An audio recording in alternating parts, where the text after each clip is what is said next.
하겠습니다. 자, 오늘은 또 심각한 얘기입니다. 살인하지 말라. 얼마나 또 무섭습니까? 십계명에. 우리 하나부터 우리 6까지 한번 해보겠습니다. 하나, 둘, 삼, 사, 오, 육. 아멘. 자, 그래서 오늘은 육신을 살인하지 말라, 이 제목으로 은혜를 나누도록 하겠습니다. 자, 제 6계명에서 10계명은 5계명에 대해서 상당히 간결합니다. 우리가 그 출애굽기 20장에 봐도 그냥 간단하게 이렇게 이야기를 하고 있죠. 살인하지 말라, 간음하지 말라, 도둑질하지 말라, 내 이웃에 대하여 거짓 증거하지 말라. 그러면서 이렇게 간단하게 이렇게 나오는데, 이 5계명은 이웃과의 관계를 이제 깊이 다루고 있습니다. 그런데 그 첫 번째가 바로 살인하지 말라. 이것은 참 매우 의미심장한 일이다라고 볼 수가 있습니다. 그래서 제 6계명의 근본 정신은 모든 생명을 존귀하게 여기라, 이렇게 볼 수가 있죠. 그래서 오늘날 생명을 경시하고 또 무가치한 것으로 여겨 이 사람을 죽이거나 이 스스로 목숨을 끊는 일들이 많죠. 그래서 이 계명은 생명의 뜻과 그 가치를 깨달을 때 더욱 엄숙하게 지킬 수 있겠죠. 그래서 생명은 생물에만 있는 속성으로 생물을 살아있게 하는 힘입니다. 그래서 모든 생명은 하나님께서 주셨기 때문에 이 성경에서는 이 생명이라는 대표적인 단어들이 많이 나와 있어요. 그 생명이라는 단어를 간추려 봤더니 히브리어에는 생명을 하이로 쓰기도 하고 네피시 이렇게 써요. 그래서 하이라는 단어는 살아있는, 생존하여 있는 생명 이렇게 쓰이고, 또 네페시는 숨쉬는 존재, 영혼, 생명 이렇게 쓰입니다. 헬라어도 이렇게 조에, 비오스, 푸시케 이렇게 세 가지 단어가 있어요. 그래서 조에는 생명이라는 뜻이고, 비오스는 이성, 생활 이런 뜻이고, 푸시케는 목숨, 영혼, 마음 이렇게 쓰여 있어요. 그러니까 한국어에서는 막 이렇게 저렇게 막 섞여 있는데 헬라어 히브리어는 되게 명확하게 나와 있어요. 그래서 우리가 원어 성경을 자꾸 봐라, 뭐 영어 성경도 봐라 이렇게 하는 이유입니다. 자, 그래서 생명은 다 소중하지만 피조 세계를 통해서 이 동물계, 식물계, 광물계 이렇게 분류를 하죠. 그런데 이 인간이 모든 피조 세계에서 가장 월등하다. 이것은 세상의 모든 사람들도 다 알고 있죠. 왜 그렇습니까? 왜 인간의 생명은 월등합니까? 하나님께서 우리를 형상대로 지으셨기 때문에 그렇습니다. 자, 그런데 인간의 특징이 있습니다. 창세기 2장 7절 우리 한번 읽어보겠습니다. 시작. 여호와 하나님이 땅에 부어서 사람을 지으시고 생기를 그거에 넣으시니 사람이 생명이 되니라. 아멘. 자, 여호와 하나님이 땅의 흙으로 사람을 지으시고 생기를 그 코에 불어 넣으시니, 이렇게 얘기하고 있어요. 그러니까 흙으로 사람을 지었는데, 흙으로 사람을 지어서 특별한 게 아니라 그 코에 생기를 불어 넣었다. 하나님의 생기가 그 안에 있기 때문에 인간은 존귀하다라는 거죠. 그럼 짐승은 뭐로 만들었습니까? 사람은 흙으로 만들었고, 짐승은 뭐로 만들었을까요? 창세기 2장 19절 시작. 여호와 하나님이 흙으로 각종 들짐승과 공중의 각종 새를 지으시고. 아멘. 자, 흙으로 각종 들짐승과 공중의 각종 새를 지으셨다. 그러니까 사람의 재료나 짐승의 재료랑 똑같다. 같은 흙이다. 근데 그 가치는 뭐에 있다? 생기를 넣느냐 안 넣느냐. 그래서 짐승들은 우리가 영혼이 없기 때문에, 왜? 생기가 없잖아요. 하나님의 생기가 없기 때문에 짐승들은 이렇게 안타까워하잖아요. 뭐 치킨 드시면서 눈물을 흘리신 분 있습니까? 미안해, 먹을 생각이 없었어, 뭐 이런 사람 있어요? 아니잖아요. 왜? 생기가 없기 때문에 그래요. 그러나 우리 인간은 생기가 있기 때문에 인간의 죽음이 상당히 슬프고 괴롭고 그런 거죠. 인간은 존귀한 존재예요. 왜? 하나님께서 생기를 불어넣으신 그런 존재이기 때문에 그렇다라는 거죠. 그래서 생명이 귀한 거예요. 마태복음 16장 26절입니다. 시작. 사람이 만일 무엇이라도 주고 제 목숨을 잃으면 무엇이 유익하리요? 사람이 무엇을 주고 제 목숨과 바꾸겠느냐 그랬어요. 자, 이 말씀은 사람의 생명의 가치가 온 우주보다 높다, 이렇게 얘기를 하고 있어요. 우리가 뭐 아무리 부와 명예를 얻어도 지금 내가 병이 들어서 죽는다 그러면 무슨 소용이 있겠어요? 수많은 재산이 있다 할지라도 아무런 소용이 없잖아요. 우리 생명만큼 중요한 게 없는 거예요. 그래서 그 하나님께서 만드신 그 생명, 이것을 살인한다? 이것은 있을 수 없는 일이다라는 거죠. 이 살인하다라는 히브리어는 라차흐라고 해요. 그래서 산산조각이 되도록 부수다, 이런 뜻입니다. 살인하다 이것은. 그래서 이 살인이라는 것이 얼마나 끔찍하냐 하면, 이 하나님께서 세부 율법조항에 보면 소가 사람을 쳐가지고 죽인다 그러면 어떻게 되냐, 그 소는 먹지도 말라 이렇게 이야기를 하고 있어요. 그리고 이 사람을 죽이고 살리는 권세는 하나님께만 있다 이렇게. 그래서 사람의 그런 귀중한 생명을 함부로 살상하는 것은 생명의 주관자이신 하나님께 도전하는 것이요 모독하는 것이다 이렇게 말씀하고 있습니다. 자, 그래서 신명기 32장에 이렇게 말씀합니다. 시작. 이제는 나 공대가 그인 줄 알라. 나 외에는 신이 없도다. 나는 죽이기도 하며 살리기도 하며 상하게도 하며 낫게도 하나니 내 손에서 능히 빼앗을 자가 없도다. 아멘. 자, 그리고 하나님께서 피 흘림에 대해서 반드시 심판하신다 이렇게 말씀합니다. 시작.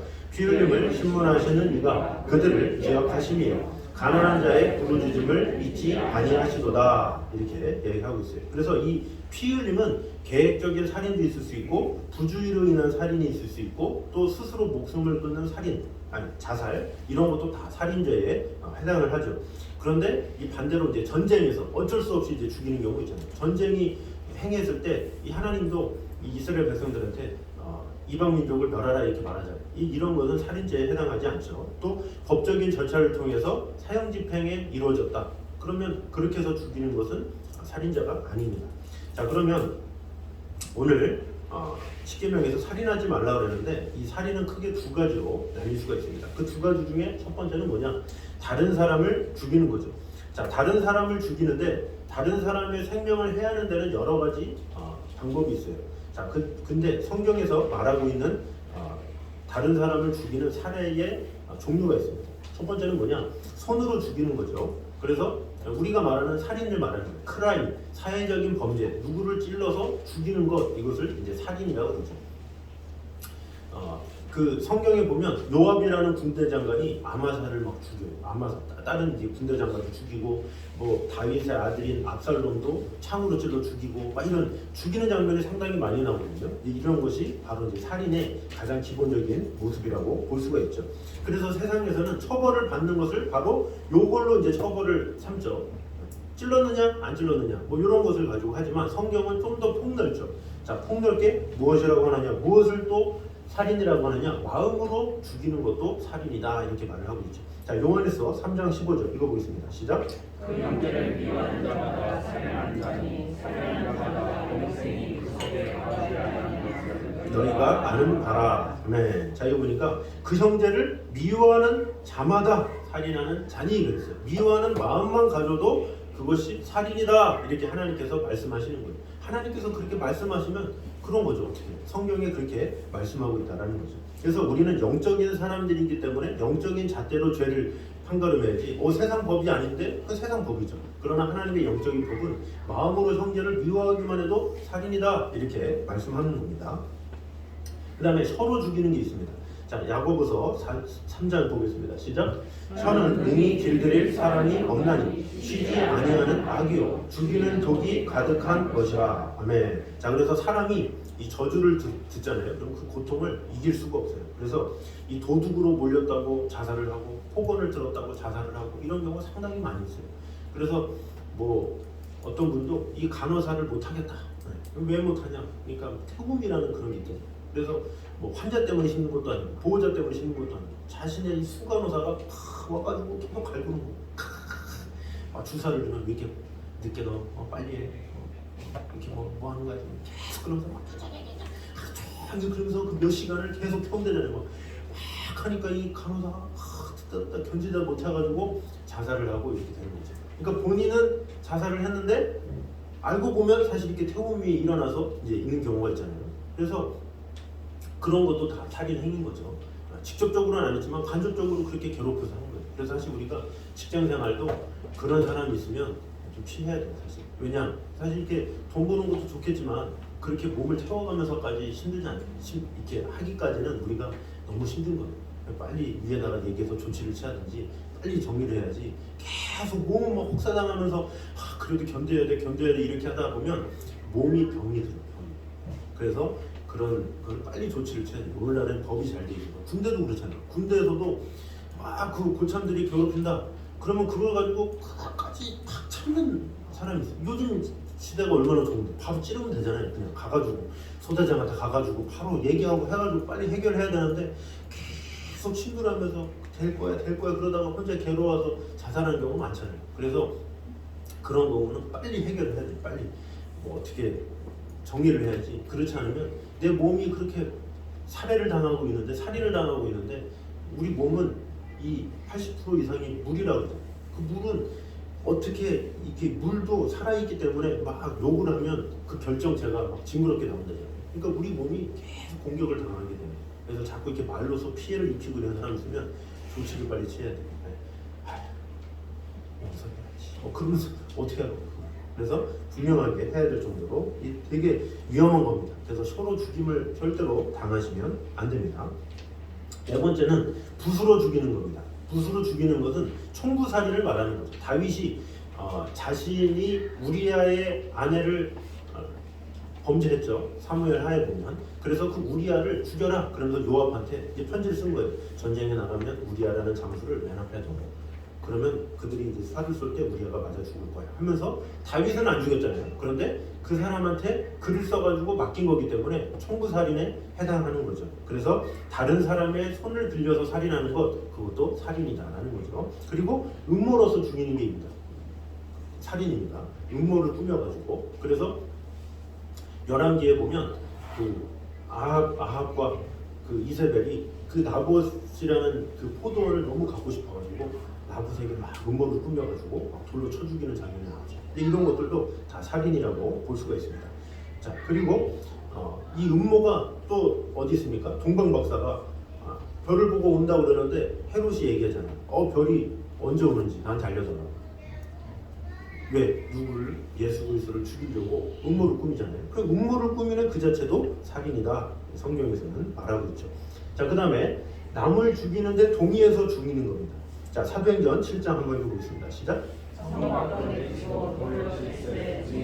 옷을 벗어 사울이라 하는 청년의 발 앞에 두니라. 아멘. 자, 성 밖으로 내치고 돌로 칠세. 증인들이 옷을 얻어 사울이라는 청년의 발 앞에 두니라. 자, 그러면 사울이 스데반을 죽였습니까? 안 죽였습니까? 직접적으로는 안 죽였죠.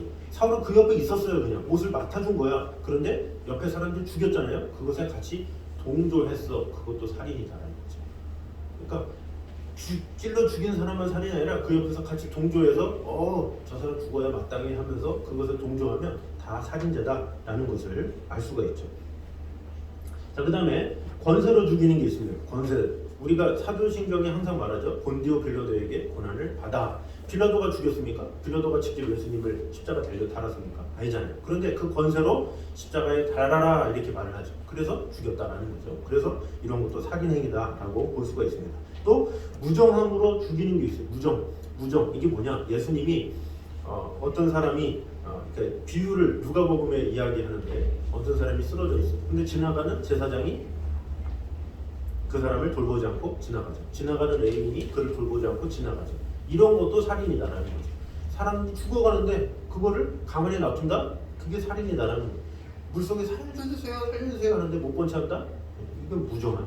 이것이 살인이다라는 거죠. 그래서 우리가 다른 사람을 죽일 수 있는 여지는 참으로 많다라는 것을 볼 수가 있습니다. 그래서 자세한 것은 더 다루진 않았지만 우리가 얼마나 다른 사람을 살인하는데 노출되어 있는가 우리가 볼 수가 있습니다. 그래서 이 살인이라는 것은 꼭 죽인다. 이 세상은 꼭 그것만 살인이라고 그러는데 성경에서는 마음으로 품기만 해도 서로도 또 청부로도 또 음모로도 이렇게 저렇게 다 죽일 수 있는 것이 살인이다라는 것이죠.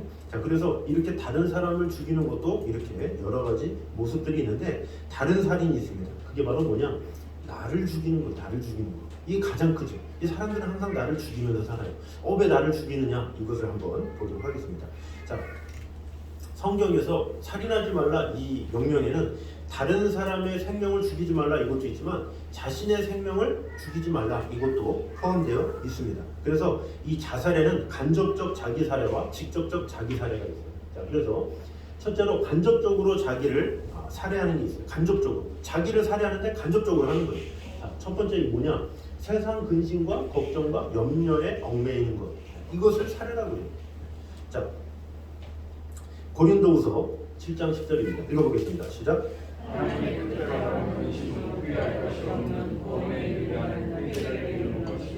세상 근심은 사망을 이루는 것이니라. 아멘. 자, 세상 근심은 사망을 이루는 것이니라 이렇게 이야기를 하고 있죠. 근심을 갖게 되면 사람은 수명이 줄어. 걱정하고 걱정하잖아요. 그러면 사람이 말라. 우울증에 걸립니다. 그러면서 스스로 괴로워져. 이 염려라는 것은 되게 무서운 거예요. 그리고 염려는 생명 자체를 주신 주님을 불신앙하는 거예요. 자, 마태복음 6장 25절입니다. 시작. 먹을까? 무엇을 마실까? 몸을 위하여 무엇을 입을까? 염려하지 말라. 목숨이 음식보다 중하지 아니하며 몸이 의복보다 중하지 아니하냐. 자, 여기 보니까 하나님께서 알아서 입히시는데 왜 염려하냐? 왜 어떻게 먹고 살까 염려하냐? 하나님께서 다 해주실 거야. 염려 좀 하지 마. 이렇게 이야기를 하고 있죠. 자, 그래서 이것이 말이 쉽지만 실제로 그렇지 않잖아요. 염려하지 마세요. 염려하지 마세요. 그런데 염려 안 합니까? 우리 인간사가 참 그래요. 이렇게 오늘 하루 행복해도 그 다음날 있으면 무슨 일이 생기고 또 무슨 일이 생기고 그것이 인간이다라는 거죠. 또 나 자신의 문제만 하면 염려가 없을 수 있는데 딸린 가족이 있잖아요.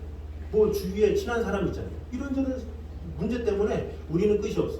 제가 이 중학교 때 본 드라마 중에 달빛 가족이라고 있어요. 네, 기억나세요? 달빛 가족. 제가 뭐 그거를 처음부터 끝까지 완벽하게 뭐 50부작 되는 걸 자세히 보진 않았지만 이렇게 밤에 보면 그 내용이 엄청 단순해요. 그 드라마가 길기만 길지 내용이 되게 단순해요. 5형제인데 맨날 문제가 일어나. 그 첫째가 되게 아버지처럼 키웠는데 그 둘째, 셋째, 넷째, 다섯째가 있는데 항상 그 문제거리야. 그래서 둘째, 셋째, 넷째, 이 다섯째 서로 성격이 막 제각각이라 각자 벌어지는 일이 다른데 드라마의 시작이 뭐냐? 다섯째가 그러면서 그 화가 시작돼. 그 다섯째가 무슨 일을 일으켜가지고 다 해결해. 다 끝나면 그 다음에 넷째가 그러면 또 넷째 일을 막 첫째가 다 돌아가지면서 다 해요. 그러다 또 그 다음에 둘째가 그러면서 또 둘째가 그러면서 50부자이가 그러면 제가 계속 보면서 이거는 계속 반복이네.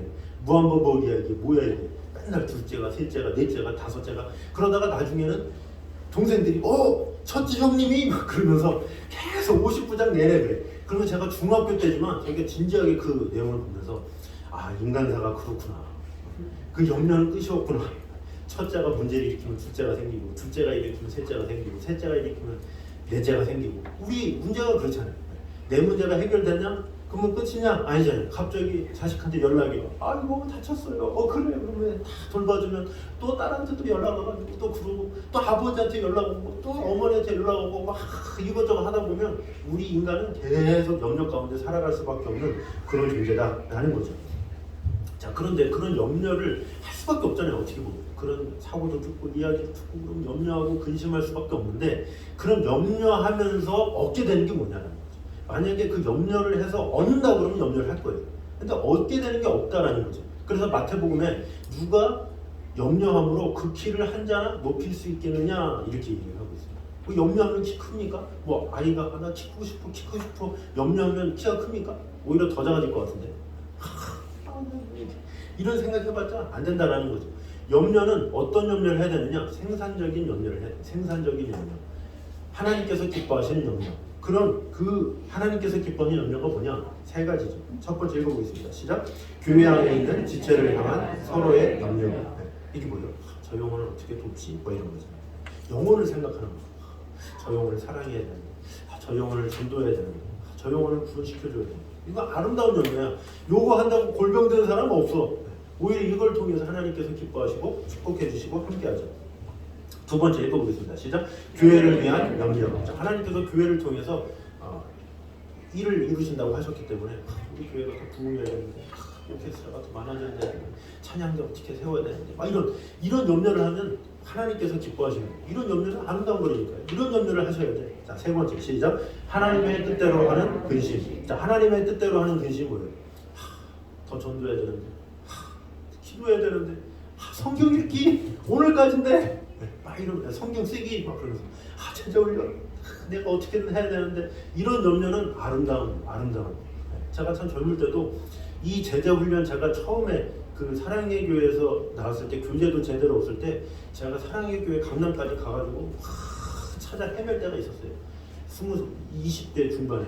그리고 그때나 전도폭발이라고 들어보셨어요? 전도폭발도 그 교재도 제대로 없고 훈련이 그거 없을 때 그거 찾느라고 제가 온 서울 저 인천 다 돌아다니면서 그 본부를 찾아다니느라고 엄청나게 헤맨 적이 있어요. 근데 제가 그러면서 되게 그때가 되게 행복했던 것 같아요. 뭔가 이렇게 나의 유익과 기쁨과 이런 게 아니라 어떻게 하면 이걸 좀 잘할 수 있을까 이런 것을 찾아 헤맸던 그때가 참 좋았어요. 여러분도 한번 돌아보세요. 언제가 행복했는지.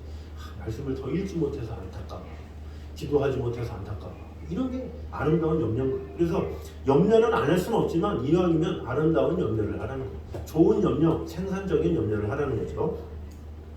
자, 그래서 이 개인적인 염려에 빠지면 간접적으로 자기를 살해하는 거예요. 계속 죽이는 거야. 이런 염려를 해봤자 계속. 자, 그런데 두 번째가 또 있습니다. 간접적으로 자기 살해 두 번째. 읽어보겠습니다. 시작. 시기가 자신을 죽이는 원인이다. 자, 시기는 뭐예요? 샘을 내서 미워하는 이런 것을 시기라고 그러죠. 그래서 시기는 뼈를 썩게 하고 자신을 죽이는 무서운 독이다. 이렇게 말합니다. 자, 욥기 5장 2절입니다. 읽어보겠습니다. 시작. 분노가 미련한 자를 죽이고 시기가 어리석은 자를 멸하느니라. 분노가 미련한 자를 죽이고 시기가 어리석은 자를 멸하느니라 그랬습니다. 자, 잠언 14장 30절 시작. 평안한 마음은 육신의 생명이나 시기는 뼈를 썩게 하느니라. 아멘. 자, 분노는 밖으로 표출돼서 나가잖아요. 근데 시기하면 어때요? 시기는 속에서 막 불을 끓는 거예요. 그래서 이 피를 말리고 뼈를 썩게 한다 이렇게 말을 하고 있어요. 그래서 마음에 시기가 가득하잖아요. 그럼 시기가 막 쌓이면 무서운 살인까지 하게 되는 거예요. 그래서 종교 지도자들이 예수님을 십자가에 못 박은 이유가 뭐예요? 시기죠, 시기. 자신들을 통해서 사람들이 제사도 드리고 뭔가를 막 하나님께로 나가는데 갑자기 예수님이 오셔서 병도 고치고 막 하니까 막 그래가지고 밤중에 예수님을 죽이기로 모의한 사람이 누구예요? 대제사장들이다 이렇게 볼 수가 있습니다. 그래서 마태복음 7장 18절에 이렇게 말하죠. 시작. 이는 그가 그들의 시기로 예수를 넘겨준 줄 알미더라 이렇게 얘기를 하고 있어요. 그러니까 대제사장들의 시기 때문에 예수님이 십자가 달리신 거예요. 그러니까 십자가 달리신 것은 그 당시 때에 예수님을 모르는 사람들도 강도들도 아니고 그 당시 때 대제사장들이에요. 그러니까 얼마나 황당한 일입니까? 자, 그리고 시기가 있는 곳에는 모든 악한 것이 있다고 했습니다. 자, 야고보서 3장 16절 시작. 시기와 다툼이 있는 곳에는 혼란과 모든 악한 일이 있으리라. 아멘. 자, 시기와 다툼이 있는 곳에는 혼란과 모든 악한 일이 있다라는 거죠. 자, 그래서 시기는 폭도 넓어요. 시기는 보면 가까이 있는 사람도 우리가 많이 시기하거든요. 그래서 친구인데 잘 돼. 되게 절친한데 막 그래. 친척인데 막 땅 샀어. 막 이러면 시기가 막 가득해. 겉으로는 축하해. 그러지만 속으로는 막 죽고 막 그러잖아요, 그죠? 잘 됐어. 우리 아들 잘 됐다며. 그러면서 속으로는 막 죽고 하잖아요, 그죠? 이제 이런 게 시기다라는 거. 근데 이것이 아는 사람만 그럼 모르는데 모르는 사람들까지. 방송에서 나오는데 나랑 같은 나이야. 같은 연배인데 되게 잘 나가. 그럼 막 그 방송을 향해서 막 하면서 막 그럼 나랑 전혀 연관이 없는 사람인데 그 사람은 나를 모르는데 나는 그 사람한테 엄청 시기하는 경우가 엄청나게 많아요. 그 우리가 살아온 세월을 보면서 계속 우리는 자꾸 이렇게 비교를 하려고 비교를. 그래서 자꾸 그 시기하고 질투하고 괴로워하고 막 그런 것 때문에 골병 들고 한다라는 것이죠. 그래서 나와 상관이 없는 사람들까지 끌어다가 그렇게 시기하니 얼마나 시기할 사람이 많아요. 그러니까 매체를 보면 안 돼. 보면 계속 나타나잖아. 계속 막 요즘엔 막 그 프로그램에도 좋은 집 막 나와. 그 집이 어때요 저때요 막 나오는 거 보면 막 우리 집보다 좋고 막 더 잘 살고 막 이런 거 보면 막 괴로워가지고 막 시기하고 막 이런 경우가 엄청나게 많아요. 그래서 이런 인간적인 시기는 아무런 우리에게 유익을 줄 수가 없다라는 거죠. 이전에 감사에 대한 설교를 한 적이 있어요. 그죠? 이 감사절에 감사는 뭐라고 했어요? 감사는 생각이다 그랬죠. 생각을 어떻게 가지냐에 따라서 그 사람은 항상 감사해요. 근데 생각을 어떻게 가지냐에 따라서 그 사람은 항상 비굴하고 비참하고 슬프고 괴로워. 그러니까 자신의 마음이 긍정적이고 하나님을 향한 사람은 상황이 아무리 안 좋아도 그것을 좋게 해석을 해요. 어떤 안 좋은 상황이든 할지라도 맞아 기도하라는 뜻이네 하면서 기도하죠. 되게 막 안 좋은 일이 생겼어. 맞아 내가 좀 요즘에 예배에 소홀히 했는데 예배에 좀 마음을 다해야 되겠네. 그래서 고쳐먹고 이게 주님을 향하죠. 근데 마음이 뒤로 물러가 있잖아요. 그러면 상황이 아무리 좋아도 누가 나한테 좋게 해주잖아요. 잘해주면 저 사람이 왜 저러지? 왜 나한테 잘해주지? 막 그러면서 잘해줘도 뭐래? 좋은 일이 생겼어. 이상하다. 왜 갑자기 좋은 일이 생기지? 이것은 나쁜 일을 생기기 위한 징조야. 막 그러면서 그 좋은 일까지도 나쁘게 만들어. 그러니까 자신의 생각이 자신을 그렇게 몰고 가는 거야. 일어나지도 않는 일인데 그걸 가지고 하면서 스스로 시기하고 염려하고 괴로워하고 그러면서 자신을 죽이는 거예요.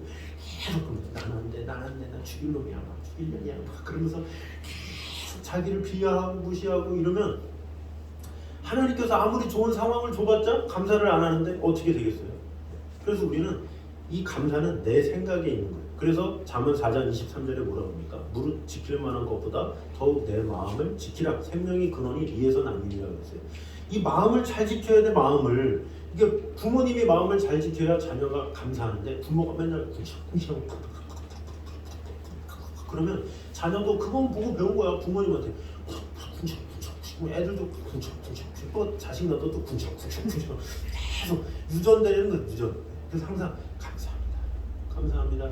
하나님의 은혜입니다. 감사합니다. 이런 감사가 계속 넘치면 내 안에 영적인 좋은 엔돌핀이 막 사로잡아서 나를 살리는 거예요. 계속 비관적으로 괴로워하고 내 스스로 생각으로 자신을 죽이는 살해하는 그런 사람들이 상당히 많다라는 거죠. 자, 그래서 둘째로 직접적으로 자기를 살해하는 게 있어요. 이게 뭡니까? 바로 이제 자살을 말하는 거죠. 자살을 말하는 거예요. 자살. 쉽게 말하면 그래서 이 자살의 원인이 뭐겠습니까? 이 정신적인 문제가 가장 크죠. 정신적인 문제에서 시작되는 거예요. 또 질병이 나서도 너무 괴로워서 참다 못해서 죽는 경우도 있고 또 경제적인 어려움 또 인간관계 아까 말했지만 태움이나 이런 것들 때문에 죽는 경우가 많이 있다는 거예요. 성경에도 자살한 경우가 많이 있어요. 초대왕 사울도 자살했잖아요. 그것도 시기 때문에 그래.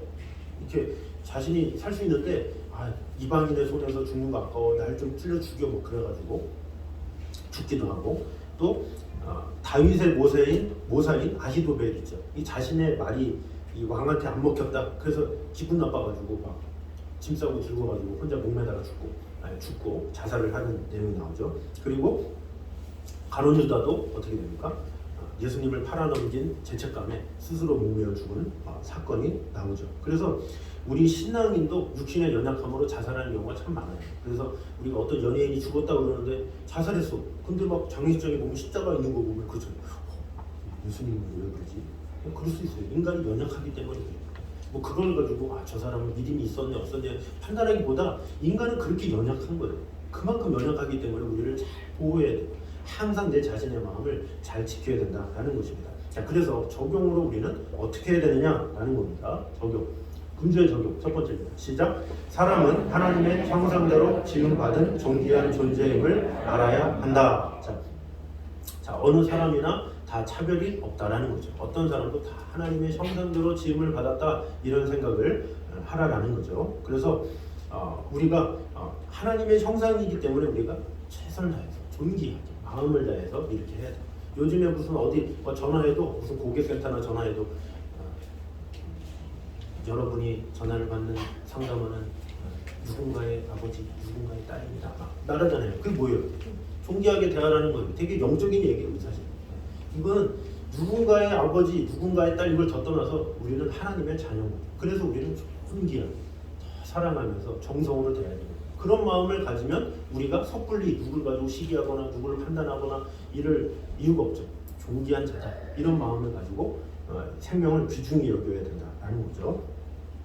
두 번째입니다. 시작. 생명의 주권은 하나님께 달린 것이므로 인간에게는 자살할 권리가 없다는 것을 알아야 한다. 자, 자살은 하나님의 주권에 도전하는 패역한 행위다. 이렇게 볼 수가 있습니다. 그래서 이 하나님의 주권에 도전 안 하기 위해서는 어떻게 돼요? 최대한 염려하면 안 돼요. 이 염려를 하는 그 자체가 뭐라고 그랬어요? 자기를 죽이는 거라고 그랬죠. 근심하는 거, 나를 죽이는 거, 시기하는 거, 나를 죽이는 거. 이걸 하지 말아야 돼. 이거는 자기를 살해하는 거니까요. 그래서 다른 사람을 죽이는 것은 우리가 보통 안 하는 경우가 많은데 자기를 죽이는 경우는 하루에도 수십 번 해. 나는 왜 그랬을까? 내가 왜 이런 선택을 했을까? 저런 선택을 했을까? 이런 괴로움이 자기를 계속 죽일 수밖에 없는 그런 것이다라는 거죠. 그래서 우리는 어떻게 돼요? 염려에 대한 말씀을 자꾸 암송하고 묵상하는 게 도움이 돼요. 자, 되게 중요한 말씀입니다.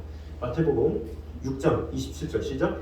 너희들의 누가 용감으로 도끼를 한 자라도 구할 수 있겠느냐. 아멘. 자, 간단하지만 저는 이 말씀을 되게 읊조려요. 뭔가 후회가 되는 일이 일어나면 항상 이 말씀을 생각해요.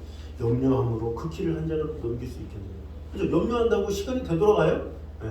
염려한다고 하루 전으로 돌아와? 안 돌아오잖아요. 그러니까 염려할 필요가 없다라는 거죠. 33절 시작. 그런즉 너희는 먼저 그의 나라와 그 일을 구하라. 그리하면 이 모든 것을 너희에게 더하시리라. 자, 모든 것의 키는 하나님께 있다. 이것을 우리가 해야 되죠. 염려 주님께 맡깁니다. 하나님께 맡기고 우리는 먼저 그의 나라와 그 일을 위해서 살겠습니다. 그럼 하나님께서 더해 주세요. 이러면서 하라는 거죠. 자, 그 다음에 베드로전서 5장 7절 시작. 너희 염려를 다 주께 맡기라. 이는 그가 너희를 돌보심이라. 그렇죠? 그가 너희를 돌보시리라. 염려를 맡겨라. 이렇게 말을 하고 있죠.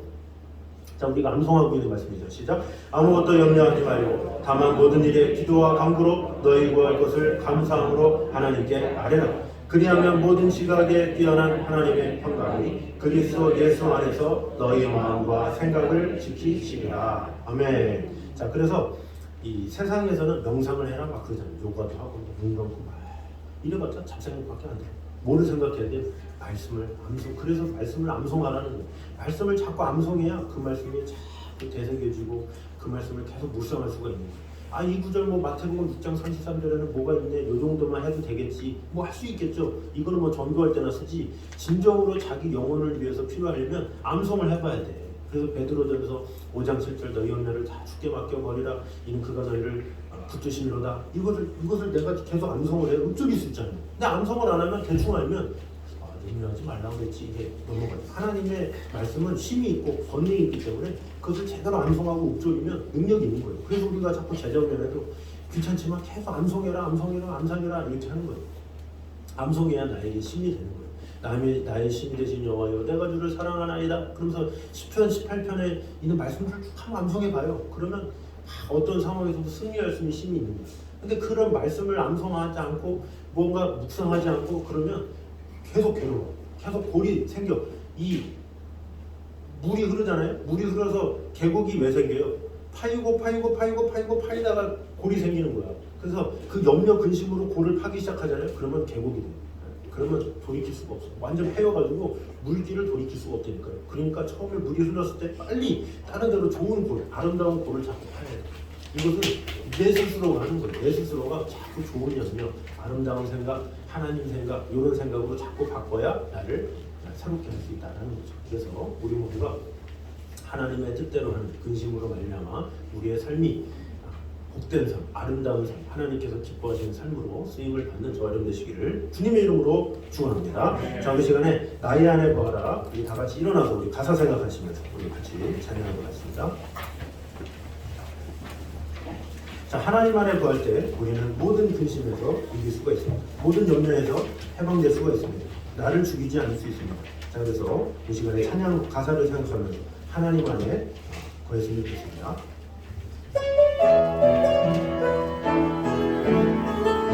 자, 하나님의 음성으로 들으면서 나의 안에 거하라. 나는 내 하나님이 모든 환난 가운데 너를 지키는 자라.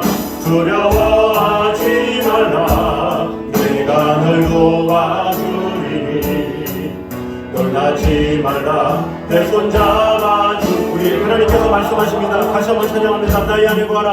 나의 안에 거하라. 나는 내 하나님이 모든 환난 가운데 너를 지키는 자라. 두려워하지 말라. 내가 널 도와주리니 놀라지 말라. 내 손 잡아주리라. 내가 너를 지켜하여 흘러나니 너는 내 것이라. 내 것이라. 너의 하나님이라. 내가 너를 보배롭고 존귀하게 여기노라. 너를 사랑하는 내 여호와라. 다시 한번 고백합니다. 나의 안에 거하라. 안에 거하라. 나는 내 하나님이 모든 환난 가운데 너를 지키는. 두려워하지 말라. 두려워하지 말라. 내가 널 도와주리. 놀라지 말라. 놀라지 말라. 내 손 잡아주리라. 내가 너를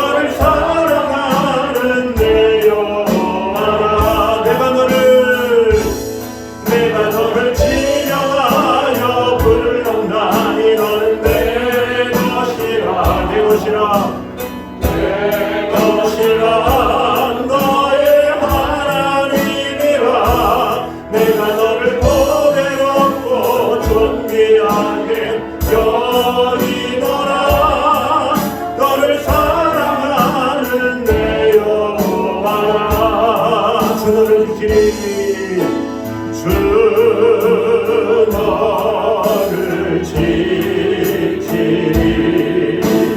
아무 때나 어디서나 주 너를 지키리 늘 지켜주시.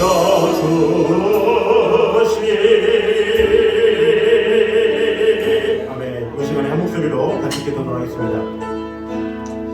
오늘 시간에 다 같이 기도할 때 우리는 무의식적으로 다른 사람을 살인하는 경우가 있습니다. 직접적이지는 않더라도 다른 사람을 미워하거나 또 다른 사람을 해하거나 또 혀로나 또 말로나 음해하거나 이렇게 죽이는 경우가 있습니다. 주님 용서하여 주셔서 다른 사람도 다 하나님께서 지으신 귀한 존재임을 알아서 더욱더 그 영혼들을 사랑할 수 있는 모든 영혼을 사랑하고 품을 수 있는 자가 되게 하여 주시옵소서. 기도해서 뵙겠습니다. 또 하나는 살인하는 것 중에 하나는 바로 나라는 것을 오늘 보게 되었습니다.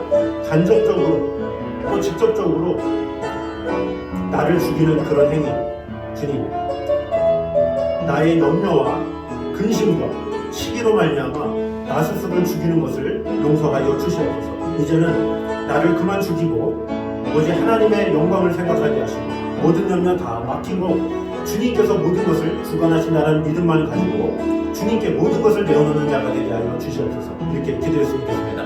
우리 같이 한 목소리로 기도하도록 하겠습니다. 하나님 감사합니다. 아버지 하나님의 귀한 사랑이 귀한 은혜가 우리 안에 가득 넘칠 수 있도록 주님 지켜주시고 함께하여 주시옵소서. 아버지 하나님 우리는 이렇게 살아가면서 직접적으로는 죽이지 않아도 미워하는 마음을 품거나 서로 죽이하고 저주하고 또 다른 사람의 죽음에 동의를 하거나 이런저런 방법으로 다른 사람을 살인했음을 용서하여 주시옵소서. 이제는 모든 영혼들이 다 하나님 안에 존귀한 존재임을 생각하며 주 하나님만 바라보며 나아갈 수 있도록 주님 지켜주시고 함께하여 주시옵소서. 또한 우리는 무의식적에 나를 너무나도 많이 죽이고 있습니다. 염려하고 근심하고 시기하고 또 그런저런 마음으로 말미암아 나 스스로가 죽는 그런 마음이 너무나도 많이 있습니다. 주님 나의 생각을 잘 주관하여 주시옵소서. 감사는 생각이라고 했습니다. 아버지 하나님 우리가 어떤 생각을 가지냐에 따라서 우리는 행복할 수 있는 사람이고 내가 어떤 생각을 가지냐에 따라서 아름다운 사람이고 복된 사람임을 오늘 보게 되었습니다. 모든 염려 다 주님께 맡기고 주님께서 지켜주시고 돌봐주셔서 아버지 하나님께서 주신 생명 하루하루 귀한 은혜로 잘 살아갈 수 있도록 주님 지켜주시고 함께하여 주시옵소서. 같은 상황이라도 누구는 행복하게 살고 같은 상황이라도 누구는 염려하며 근심하며 시기하면서 살아가고 있습니다. 아버지 우리의 마음을 주관하여 주시고 지켜주시고 함께하여 주시옵소서.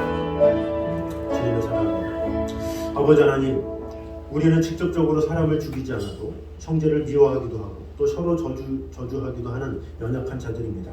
주님 비록 우리가 육신적인 살인을 하지 않나 할지라도 우리가 영적으로 사람을 죽이진 않는지 다시 한번 돌아보면서 모든 사람은 소중하고 하나님의 생기로 부음받은 우리 인간은 귀중하다라는 마음을 가지고 모든 영혼을 사랑할 수 있는 마음 허락하여 주시옵소서. 또한 우리가 나도 모르게 나를 죽이는 경우가 얼마나 많이 있습니까? 간접적으로 나를 죽일 때가 너무나도 많이 있습니다. 세상 근심과 걱정과 염려에 얽매여서 늘 괴로워하면서 나를 죽이는 일이 얼마나 많이 있습니까? 누가 염려함으로 그 키를 한 자라도 높일 수 있겠느냐 말씀을 하고 있는데 아버지 하나님 그럼에도 불구하고 우리는 염려하고 그럼에도 불구하고 괴로워하고 시기한다고 아무것도 나아질 것도 없는데 시기하면서 내 스스로의 생명을 해하는 경우가 얼마나 많이 있습니까? 주님 무릇 지킬 만한 것보다 더욱 내 마음을 지키라. 생명이 근원이 이에서 남이니라 말씀하셨습니다. 우리가 그래서 생각을 잘 훈련시킬 수 있도록 인도하여 주시옵소서. 생각이 잘 훈련되면 어떠한 불안 상황에서도 감사할 수 있고 하나님께 영혼을 돌릴 수 있고 매일매일 행복하게 살 수가 있습니다. 그러나 내가 감사로 훈련되지 못하면 아무리 좋은 상황이 펼쳐진다 할지라도 염려하고 걱정하고 시기하면서 하루하루를 보내고 또 괴로움에 빠질 수도 있습니다. 주님 나의 생각을 주관하여 주시옵소서. 모든 염려를 다 주님께 맡깁니다. 주님께서 지켜주시고 보호하여 주셔서 나의 삶을 내 스스로가 하나님께서 주신 생명임을 분명히 믿고 존귀하게 여기며 그 하나님의 손 아래 온전히 나아가는 그런 자들 될 수 있도록 인도하여 주시옵소서. 그래서 우리가 예배로 말미암아 찬양으로 말미암아 또 다른 영혼을 구함으로 말미암아 우리의 생각이 아름다운 영역 하나님께서 기뻐하시는 근심 그로 인해서 정말로 하나님의 나라의 확장을 위해서 마음을 다할 수 있는 성도들이 될 수 있도록 지켜주시고 함께하여 주시옵소서. 이제 우리 주 예수 그리스도의 은혜와 아버지 하나님의 무한하신 사랑과 성령님의 교통하심이 늘 우리와 함께 계셔서 우리에게 진리의 말씀을 통해서 늘 새롭게 하신 하나님의 은혜 가운데 거하기 원하는 이 자리에 있는 모든 성도들 위해 이부터 영까지 함께 있기를 간절히 축원하옵나이다. 아멘.